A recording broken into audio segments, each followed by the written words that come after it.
Nous allons travailler aujourd'hui sur l'épître aux Romains chapitre 2 du verset 1 à 11. Je lis le passage d'aujourd'hui.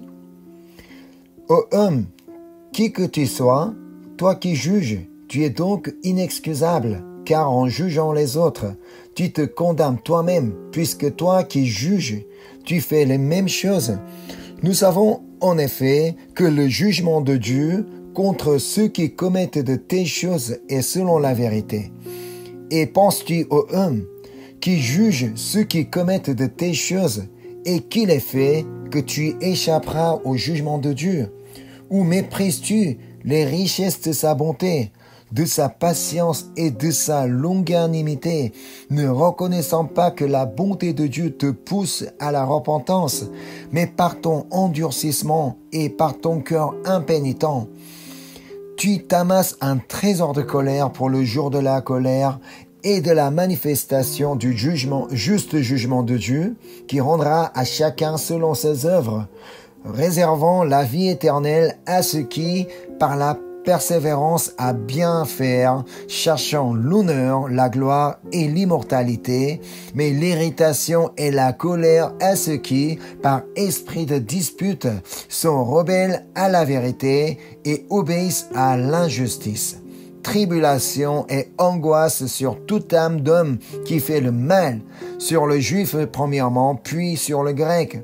Gloire, honneur et paix pour quiconque fait le bien, pour le juif premièrement, puis pour le grec. Car devant Dieu, il n'y a point d'acception de personne. La dernière fois, je vous ai dit que nous avons tous reçu la même grâce en Jésus-Christ. Alors que nous sommes tous des pécheurs qui ne méritent pas le salut ni le pardon, mais par la grâce de Dieu en Jésus-Christ, que nous sommes tous maintenant pardonnés et sauvés. Aucune exception pour qui que ce soit. Pour tous ceux qui croient en Jésus, Jésus a donné la vie éternelle, le salut, et aucune exception. Jésus-Christ a souffert pour tout le monde. Ça, c'est sûr et certain. Jésus-Christ est mort pour tout le monde. Jésus-Christ a coulé son sang pour tout le monde. Et il est ressuscité pour tout le monde. C'est pourquoi donc la Bible dit que Dieu veut que tout le monde soit sauvé et parvienne à la connaissance de la vérité. Dieu ne veut pas que simplement quelques personnes soient sauvées, quelques personnes soient pardonnées et la vie éternelle, tout ça. Non, Dieu veut que tout le monde soit sauvé. Comme dit l'Acte chapitre 4 verset 12, il n'y a de salut en aucun autre, car il y a sous le ciel aucun autre nom qui ait été donné parmi les hommes, par lequel nous devions être sauvés. Quel est ce nom? C'est le nom de Jésus-Christ. Pour ceux qui croient en nom de Jésus-Christ, on peut être sauvé, on peut être pardonné, on peut obtenir la vie éternelle. Donc c'est la raison pour laquelle Paul adresse aux chrétiens de Rome pour qu'ils arrêtent de juger les uns des autres. Parce qu'ils ont tous reçu la même grâce. Donc je relis le verset 1 du passage d'aujourd'hui. Ô homme, qui que tu sois, toi qui juges, tu es donc inexcusable, car en jugeant les autres, tu te condamnes toi-même, puisque toi qui juges, tu fais les mêmes choses. Ça nous arrive de juger les personnes qui font le mal. Dans le monde, il n'est pas difficile d'en trouver. Comme disent les versets 29 à 31 du premier chapitre. Donc on va lire du verset 29 à 31 du premier chapitre. Étant rempli de toute espèce d'injustice, de méchanceté, de cupidité, de malice, plein d'envie, de meurtre, de querelle, de ruse, de malignité, rapporteur, médisant, impie, arrogant, hautain, fanfaron, ingénieux au mal, rebelles à leurs parents, dépourvus d'intelligence, de loyauté, d'affection naturelle, de miséricorde. Et oui, en regardant telle personne, il est plus difficile de ne pas juger. Il est plus difficile de ne pas pointer du doigt. On pointe du doigt le meurtre en disant « Mais comment? Comment il peut tuer sa femme? C'est pas normal. Comment il peut tuer un enfant? Comment il peut tuer plusieurs personnes? » Quand on voit quelqu'un méchant au travail, à l'école, dans la vie actuelle, tout ça, quand on va rencontrer quelqu'un méchant, on dit « Mais pourquoi cette personne est si méchante comme ça? Mais pourquoi mon patron il est si méchant comme ça? Mais pourquoi ils sont comme ça? » On juge très très facilement les rapporteurs, les médisants, les impies, les arrogants, les hautains, etc. En pointant du doigt, mais pourquoi ils sont comme ça? Mais comment ils peuvent parler comme ça? Comment ils peuvent agir comme ça? Rappelons ce que Jésus a dit lorsque les pharisiens ont emmené une femme surprise en adultère. On va aller voir l'évangile de Jean, chapitre 8, verset 7. C'est un passage que sûrement vous connaissez tous très très bien. L'évangile de Jean, chapitre 8, verset 7. Je lis. Comme il continuait à l'interroger, il se releva et leur dit, « Que celui de vous qui est sans péché jette le premier la pierre contre elle. » Que celui de vous qui est sans péché jette le premier la pierre contre elle. Et lisons le verset 9. Quand ils entendirent cela, accusés par leur conscience, ils se retirèrent un à un, depuis les plus âgés jusqu'au dernier, et Jésus resta seul avec la femme qui était là au milieu. Tout le monde savait que personne n'est sans péché. C'est leur conscience qui parlait. On avait compris qu'on n'était pas digne de lapider la femme surprise en adultère, car ils avaient aussi commis l'adultère dans leur cœur. Allons voir ce que Jésus a dit. On va aller voir l'évangile de Matthieu, chapitre 5, verset 28. Mais moi, je vous dis que quiconque regarde une femme pour la convoiter a déjà commis un adultère avec elle dans son cœur. Même si la personne n'a pas réellement commis l'adultère physiquement, le fait de regarder une femme pour la convoiter, il a déjà commis un adultère avec elle dans son cœur. Alors, comment une personne ayant commis un adultère peut juger une autre personne surprise en adultère? Ça, c'est pas juste. Comment pouvons-nous juger quelqu'un qui dit le mensonge alors que nous avons déjà menti plusieurs fois? Comme si nous, on n'avait jamais menti. Mais facilement, on juge. Mais cette personne-là, comment il peut juger? Mais ce politicien, comment il peut mentir comme ça? Comment ce chef d'État peut mentir comme ça? Alors que nous aussi, nous avons déjà menti plusieurs fois. En plus, nous ne pouvons pas non plus juger les meurtres, car nous avons déjà haï quelqu'un. On va aller voir 1er Jean, premier épître de Jean, chapitre 3, verset 15. Quiconque est son frère est un meurtrier. Et vous savez qu'aucun meurtrier n'a la vie éternelle demeurant en lui. Même si on n'a pas réellement tué quelqu'un, quiconque est son frère est un meurtrier. Est-ce qu'on peut dire aujourd'hui qu'on a aimé toute personne sans moindre sentiment négatif jusqu'aujourd'hui et qu'on aime encore tous mes entourages sans aucune exception et qu'on pourra aimer tout le monde, même ceux qui m'insultent, même ceux qui me persécutent, même ceux qui dérobent mon argent. Est-ce qu'on peut dire vraiment comme ça? Oh toute ma vie, j'ai aimé toute personne, sans aucune exception. Depuis mon enfance jusqu'à aujourd'hui et encore aujourd'hui, j'aime tout le monde et puis toute ma vie jusqu'à la mort, je vais pouvoir aimer tout le monde. Est-ce que quelqu'un peut vraiment dire avec certitude, avec assurance? Si quelqu'un peut dire ça, soit il est un gros menteur, soit il a un trou de mémoire. Il y a un problème. Oui, il n'est jamais facile d'aimer tout le monde. Ce n'est jamais facile. Aimer son prochain est un grand devoir que le Seigneur nous a donné. Ce n'est pas un devoir facile. Écoutons ce que Jésus a dit à propos de ce devoir, l'amour du prochain. On va aller voir l'évangile de Luc, chapitre 6, du verset 32 à 37. Si vous aimez ceux qui vous aiment, quel gré vous en saura-t-on?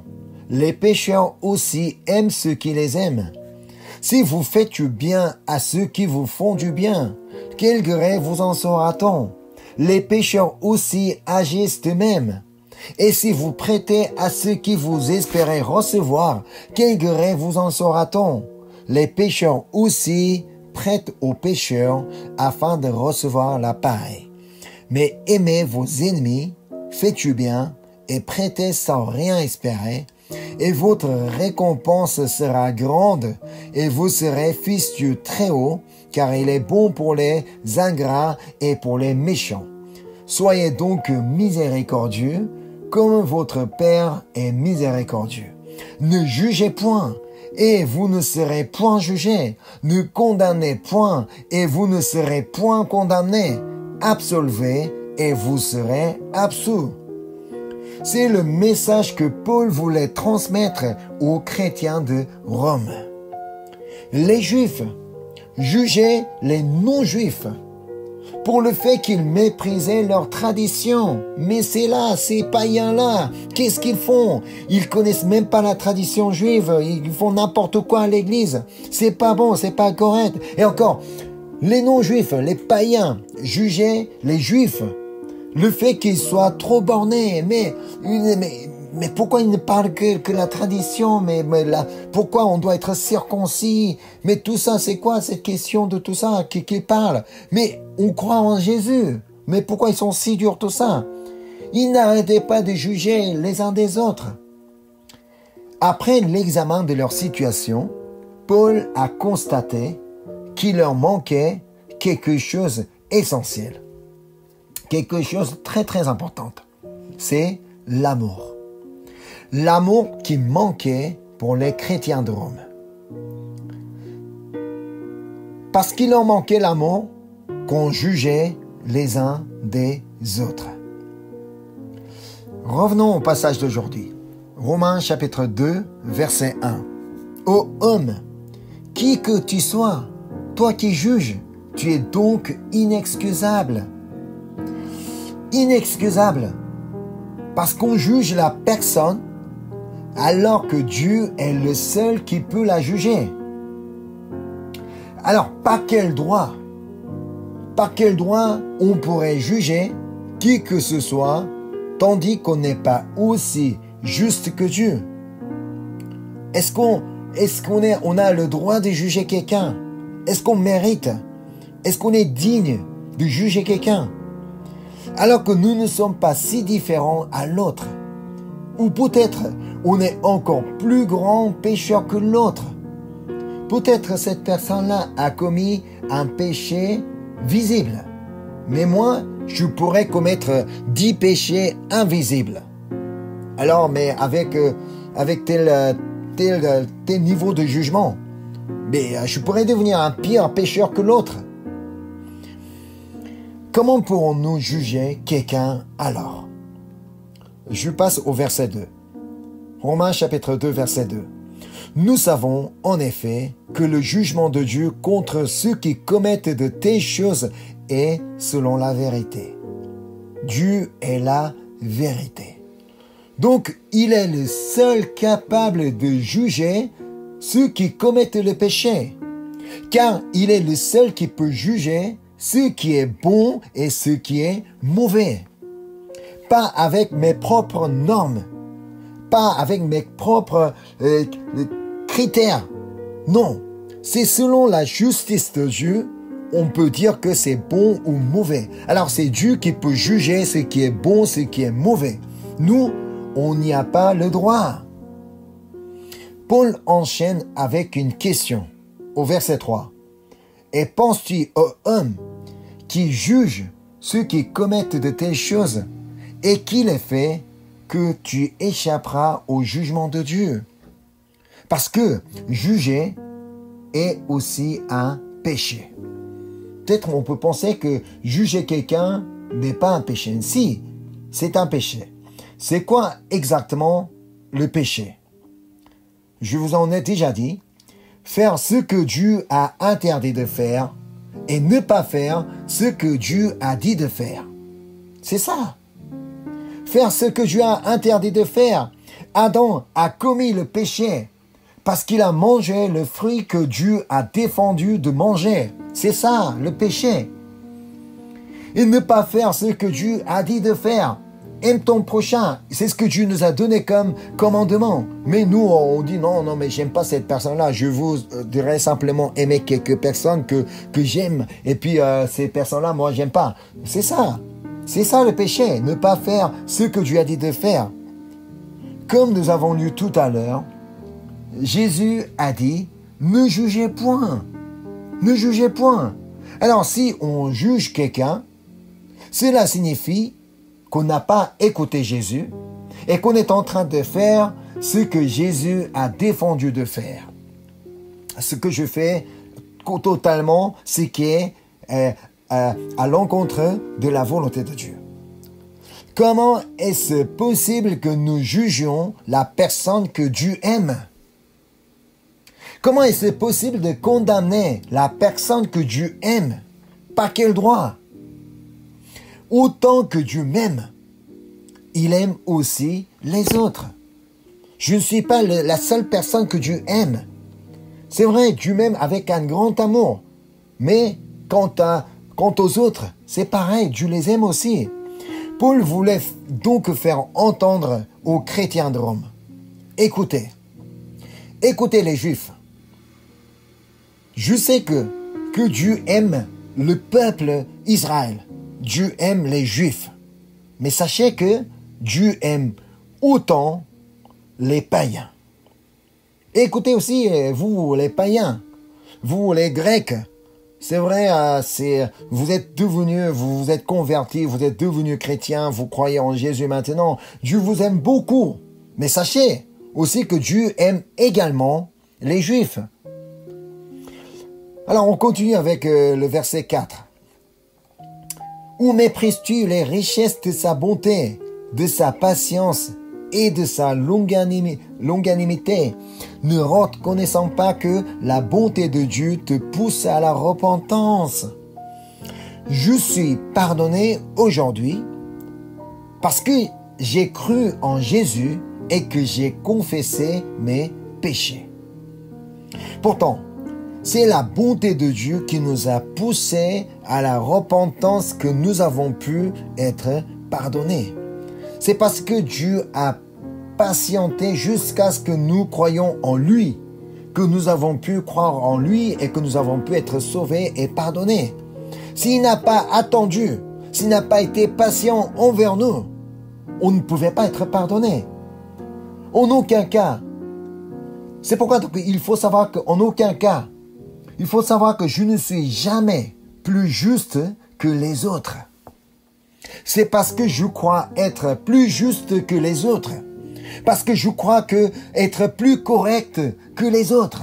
Parce que je crois être plus moral que les autres qu'il m'arrive à juger les autres.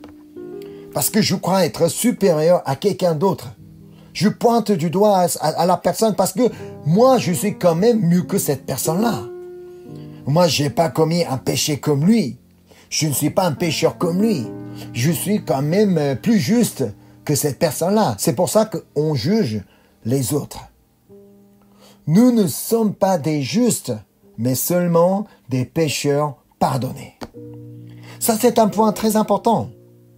Rappelons toujours que nous sommes pécheurs pardonnés. Il ne faut jamais penser qu'on est juste. Non. C'est vrai, grâce à Jésus-Christ que nous sommes justifiés, mais ce n'est pas à nous de dire que moi je suis juste. Non. Il faut vraiment savoir que je ne suis qu'un pécheur pardonné. Parce que c'est ainsi que nous allons pouvoir reconnaître par quelle grâce que nous sommes pardonnés et sauvés. Grâce aux richesses de sa bonté, de sa patience et de sa longanimité que nous avons pu être pardonnés et sauvés. Alors, nous ne pouvons pas considérer nous-mêmes supérieurs à qui que ce soit. Non, je ne peux jamais être supérieur à qui que ce soit.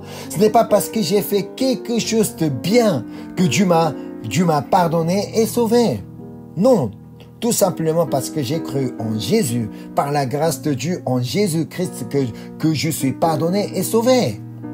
Ce n'est pas parce que je suis plus correct que quelqu'un d'autre. Ce n'est pas parce que je suis plus juste que quelqu'un d'autre que Dieu toi t'es bon, alors donc je te pardonne. Non, ce n'est pas ça. Tout simplement parce que j'ai cru en Jésus. Comme Dieu m'a pardonné, il voudrait aussi pardonner le meurtre que je suis en train de juger. Il voudrait aussi sauver le méchant que je suis en train de pointer du doigt. Il voudrait aussi sauver l'impie que je suis en train de condamner. Il voudrait aussi sauver l'arrogant que je juge sans cesse. Lisons la suite, le verset 5. Mais par ton endurcissement et par ton cœur impénitent, tu t'amasses un trésor de colère pour le jour de la colère et de la manifestation du juste jugement de Dieu. Est-ce que mon cœur n'est pas endurci aujourd'hui? Est-ce que mon cœur n'est-il pas impénitent? Si je continue à juger les autres, c'est parce que j'ai un cœur endurci. Mais avec un cœur endurci, je m'amasserai un trésor de colère pour le jour de la colère et de la manifestation du juste jugement de Dieu. Alors que moi je crois en Jésus, alors je suis sauvé. Alors j'ai déjà la vie éternelle, mais je vais entrer dans le royaume des cieux. Mais écoutez ce que Dieu dit. Si je continue à juger les autres avec un cœur endurci, là je suis en train de m'amasser un trésor de colère pour le jour de la colère et de la manifestation du juste jugement de Dieu. Alors, en continuant à juger les personnes, il ne faut pas espérer de pouvoir entrer dans le royaume des cieux, c'est ça. D'ailleurs, c'est le message que Paul a voulu transmettre aux chrétiens de Rome.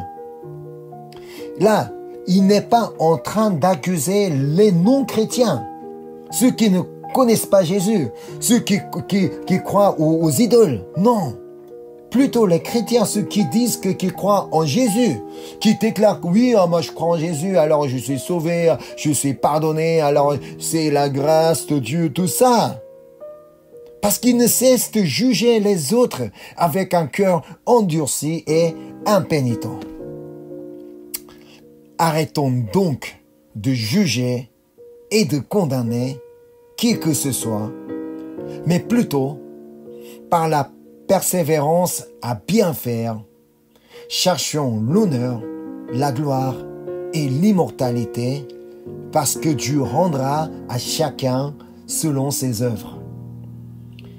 Je lis du verset 6 à 8 du passage d'aujourd'hui, qui rendra à chacun selon ses œuvres, réservant la vie éternelle à ceux qui, par la persévérance à bien faire, cherchant l'honneur, la gloire et l'immortalité, mais l'irritation et la colère à ceux qui, par esprit de dispute, sont rebelles à la vérité et obéissent à l'injustice. Il faut bien se rappeler que l'épître aux Romains n'est pas destinée aux non-chrétiens. Là, Paul, il est en train d'adresser cette parole de Dieu aux croyants, aux chrétiens.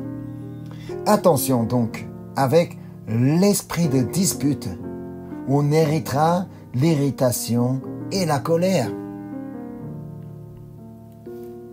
Alors qu'on dit qu'on est chrétien, mais il se peut qu'on ait un esprit de dispute.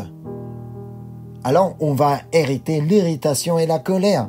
Car si on continue à juger avec l'esprit de dispute, on sera rebelle à la vérité et obéira à l'injustice. Il est donc essentiel de comprendre la gravité du problème du jugement. Il faut pas y penser légèrement. Juger quelqu'un, c'est un problème très grave. C'est l'épître de Jacques, chapitre 4, du verset 11 à 12, qui en explique. Ne parlez point mal les uns des autres, frères. Celui qui parle mal d'un frère ou qui juge son frère parle mal de la loi et juge la loi. Or, si tu juges la loi, tu n'es pas observateur de la loi, mais tu en es juge. Un seul est législateur et juge. C'est celui qui peut sauver et perdre. Mais toi, qui es-tu qui juge le prochain? C'est la question que Dieu nous pose. Ça veut dire, si on juge quelqu'un, on va prendre la place de Dieu, qui est le seul législateur et juge, celui qui peut sauver et perdre. C'est la raison pour laquelle Paul a dit au verset 1 du passage d'aujourd'hui, « Ô homme, qui que tu sois, toi qui juges, tu es donc inexcusable. » Pourquoi on est inexcusable? Parce qu'on a cherché à prendre la place de Dieu. C'est moi Dieu. À partir de moi, c'est moi qui est Dieu. Alors, c'est moi qui juge. Alors, c'est à moi de condamner tout le monde. C'est un très, très grand danger. Alors que je ne suis même pas capable de sauver qui que ce soit. Comment pourrais-je être à la place de Dieu? Je ne peux jamais être Dieu de moi-même. Parce que je ne sais rien faire, absolument rien faire. Dans ces cas, que devrait-on faire face aux personnes remplies de toute espèce d'injustice, de méchanceté, de cupidité et de malice? Car étant donné qu'il n'y a que des pécheurs dans le monde, il n'y a aucun juste dans le monde, il n'est pas difficile de trouver les gens qui font le mal. Partout, partout. Mais on n'est pas là pour les juger, condamner et pointer du doigt. On est là pour les aimer. Alors, la question, comment pourrait-on les aimer? Jésus nous a appris en 3 points. On va aller voir l'évangile de Luc, chapitre 6, versets 27 et 28. Ce sont ces 2 versets que nous, les chrétiens, doivent absolument connaître et même aussi apprendre par cœur et mettre en pratique dans notre vie. Je lis. « Mais je vous dis, à vous qui m'écoutez, aimez vos ennemis, faites du bien à ceux qui vous haïssent, bénissez ceux qui vous maudissent, priez pour ceux qui vous maltraitent. » C'est ce qu'on doit faire au lieu de juger. Donc, ce qu'on doit faire, c'est aimer. Aimer, c'est faire du bien, bénir et prier. Tout d'abord, en faisant du bien, on va pouvoir aimer nos prochains, notamment ceux qui nous semblent méchants. Rappelons toujours la question de Jésus. Si vous aimez ceux qui vous aiment, quel gré vous en saura-t-on? Si vous n'aimez que les personnes qui vous aiment, quel gré, quelle récompense vous en aurez? Même les pécheurs, même les non-croyants, même les gens, les adeptes d'autres religions, ils savent aimer les gens qui les aiment. Mais vous, les chrétiens, si vous faites pareil, mais c'est quoi la différence? Alors, pour les chrétiens de Rome, il fallait faire du bien aux autres afin de résoudre le problème de scission. Les chrétiens de juifs devaient faire du bien pour les non-juifs. Et encore, les non-juifs aussi devaient faire du bien aux juifs. C'est pareil. Qui que ce soit, peu importe, nous devons faire du bien à tout le monde. Parce que ce sont les personnes que Dieu veut que j'aime. Et parce que ce sont les personnes que Dieu aime. Et encore, ces chrétiens de Rome, ils n'avaient qu'à bénir les uns des autres. Au lieu de prononcer la parole de jugement, mais pourquoi il est comme ça? Mais comment il peut parler comme ça? Comment il peut agir comme ça? Au lieu de juger, on pouvait dire que Dieu te bénisse, que Dieu te garde. Oh, combien Dieu t'aime. Oui, Seigneur peut te faire vraiment de bonnes choses. On peut très bien vraiment prononcer ces paroles de bénédiction. Car par la puissance de Dieu, la personne que je bénis peut être changée. Rien ne va changer, même si on juge ou on condamne. Ce n'est pas parce que je continue à dire que mais cette personne-là, c'est pas bon, c'est pas correct, mais il faudra changer cette personne-là. Ce n'est pas comme ça que la personne va changer. Mais quand on bénit, quand on prononce la parole de bénédiction, Dieu qui entend cette bénédiction, Dieu peut faire quelque chose pour cette personne. C'est pourquoi on doit aussi prier pour les autres.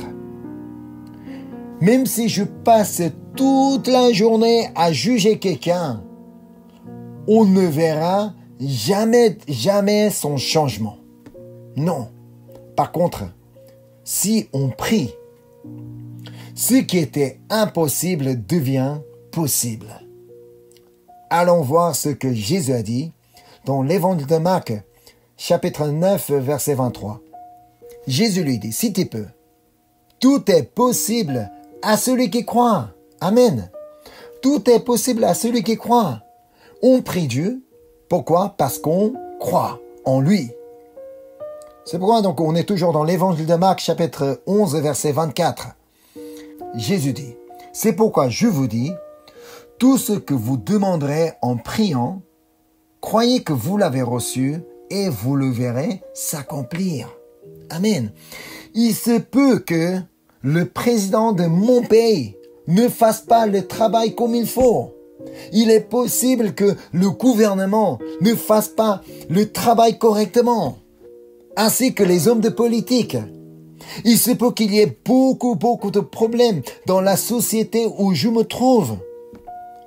Mais ce n'est pas parce que je passe mon temps à juger que ça peut être changé.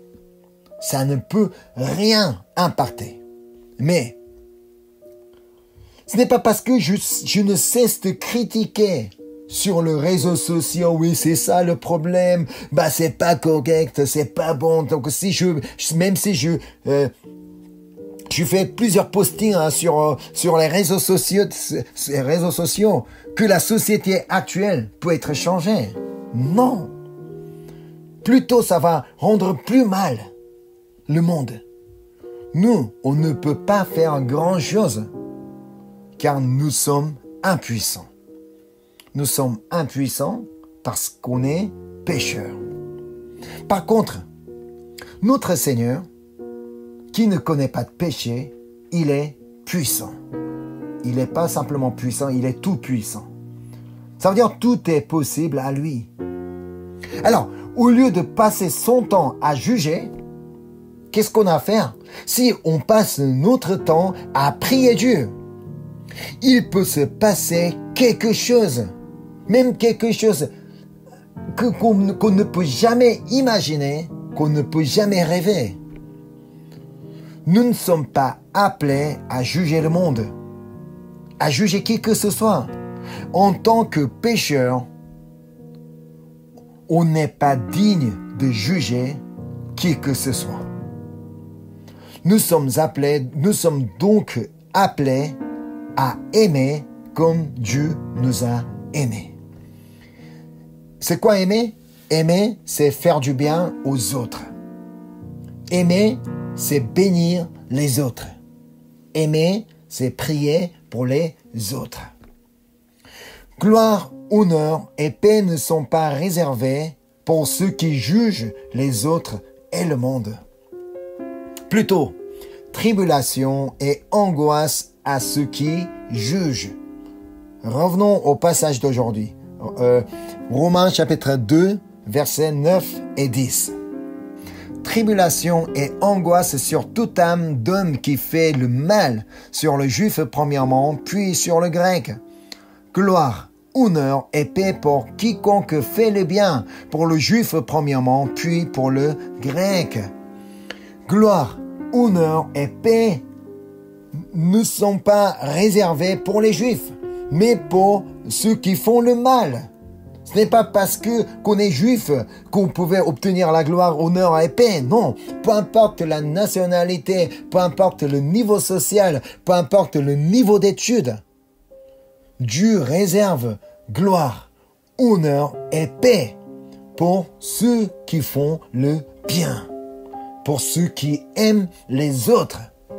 De même, peu importe la nationalité, peu importe le niveau de richesse, peu importe le niveau d'intellectuel, Dieu réserve tribulation et angoisse à ceux qui font le mal, dont à ceux qui jugent les autres et le monde.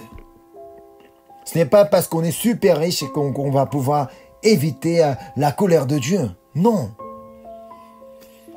Il faut savoir que c'est à nous de faire le choix. C'est assez simple. Juger ou ne pas juger. C'est à moi de juger. Je peux très bien me décider de ne pas juger ou bien juger qui que ce soit. Juger ne portera jamais de bons fruits. Quels sont les fruits? La scission, la division, des problèmes, la tribulation, l'angoisse.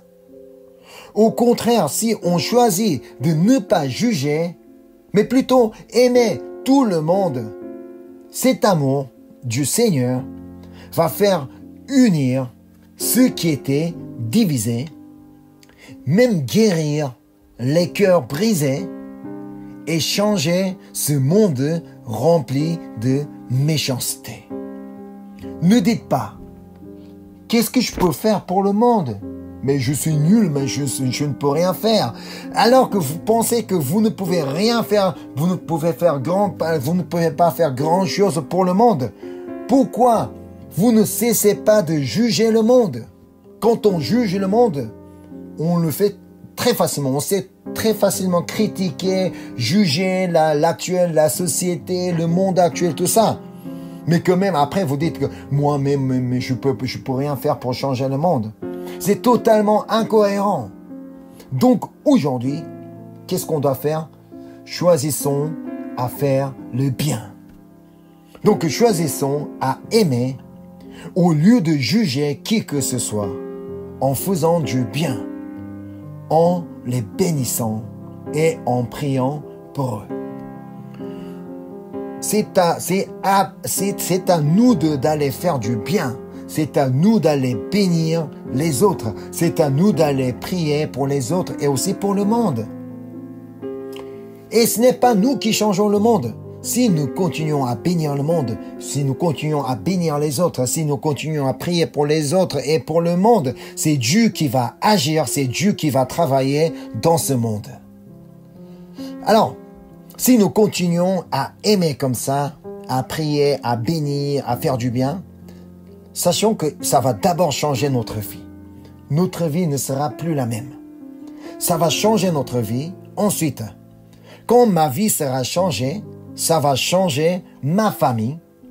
Et quand ma famille sera changée, ça va changer mon entourage. Et quand mon entourage sera changé, ça va pouvoir impacter aussi mon église. Et encore, finalement, ça va pouvoir toucher ma société et le monde où nous habitons actuellement.